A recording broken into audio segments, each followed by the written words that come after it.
Shalom, selamat sore teman-teman. Hari ini kita akan belajar tentang noun. Apa itu noun? Noun adalah kata benda. Kata benda, ya, atau dalam bahasa Inggris disebut dengan noun.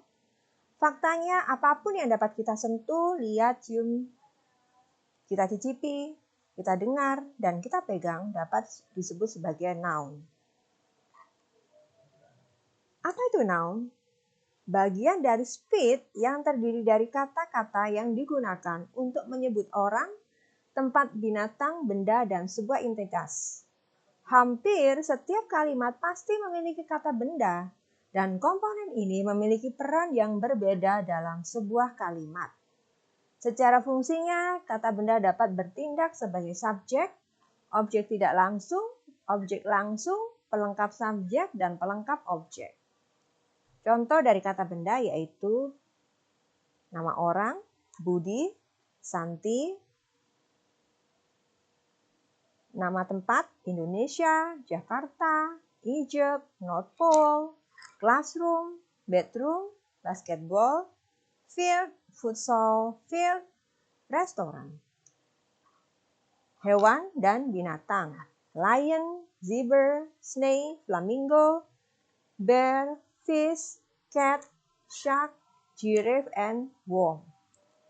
Ide atau pikiran, evolution, discovery, argument, eternity. Objek atau barang, misalnya bike, pen, paper, bag, TV, keyboard, smartphone.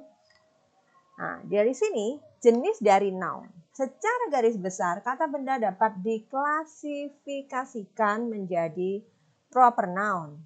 Kata benda yang digunakan untuk menyebut orang, tempat, atau benda secara spesifik disebut proper noun.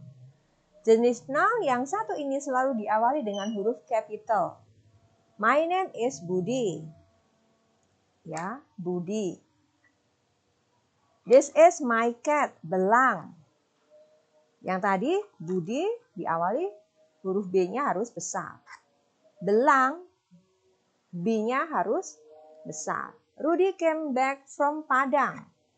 P harus besar, nama tempat tertentu ya. Samsung is a famous brand of smartphone. Samsung. Samsung is a famous brand of smartphone.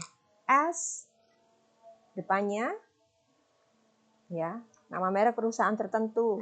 Jadi harus huruf besar. Berikutnya yaitu adalah common noun, teman-teman. Common noun adalah kata benda umum, adalah kata benda yang merujuk pada item, kelompok, atau tempat umum. Ini berarti bahwa tidak seperti proper noun, mereka tidak digunakan untuk mengidentifikasi orang, tempat, atau objek tertentu. Kata benda umum juga tidak dikapitalisasi selain ketika mereka muncul di awal kalimat. Contohnya, I bought a computer yesterday. Tidak perlu huruf besar, ya. Cukup yang ada di depan aja, awal kalimat I. Ya. Computer tidak perlu di-capitalize ya, C-nya. I am going to the bus stop. Tempat umum ya, bus stop. Tidak perlu pakai huruf besar. Only 10 students showed up to school today. School, huruf kecil aja. The car is out of fuel. Nih. Ya, hanya di depan saja yang huruf capital. Berikutnya adalah singular noun. Kata benda yang satu ini adalah kata-kata yang digunakan untuk menyebut satu orang, tempat, binatang, burung, atau benda. Contohnya, there is a suspicious man in front of our workplace. Satu orang. I found a wounded cat in the field. Satu binatang.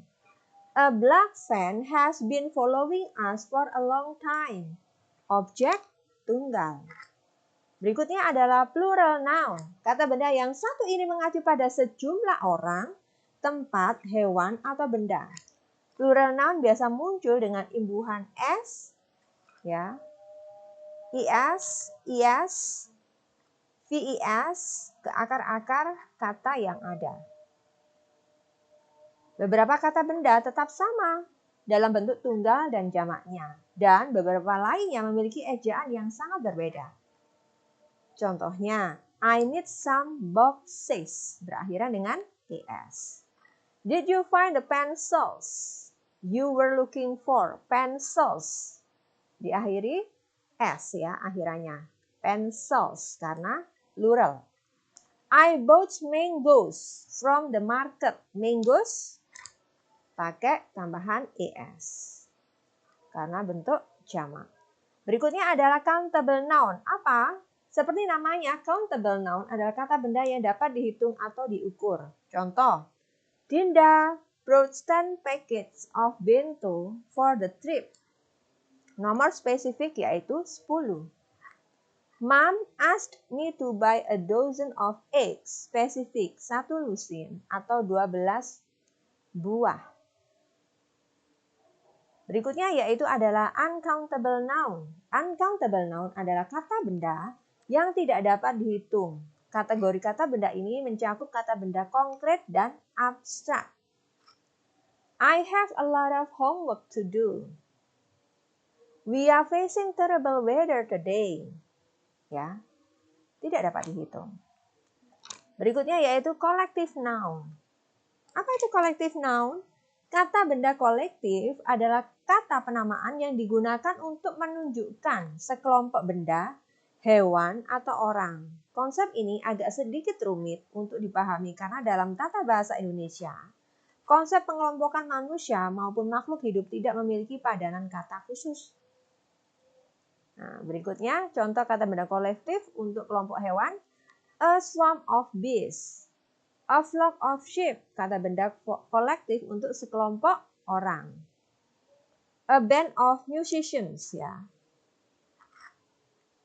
A company of actors, ya. Kata benda kolektif untuk sejumlah hal atau objek. A pair of shoes. A bunch of grapes. Paham ya? Berikutnya yaitu concrete noun. Apa itu concrete noun? Kata benda ini mengacu pada objek yang material dan dapat dirasakan oleh indera manusia. Contoh, the pen is in the bag. Rudy opened the door for Santi. Berikut yaitu abstract noun. Berbanding terbalik dengan concrete noun, maka kata benda ini menjelaskan setiap entitas yang tidak dapat dirasakan oleh panca indera tubuh manusia. Contoh, love is a passionate emotion. Honesty is the main characteristic of a good man. Oke teman-teman, hari ini kita sudah belajar tentang noun. Ya, kan saya tulis di deskripsi lebih lengkapnya atas paparan saya tadi. Dan tolong teman-teman bisa kerjakan latihan yang tertera.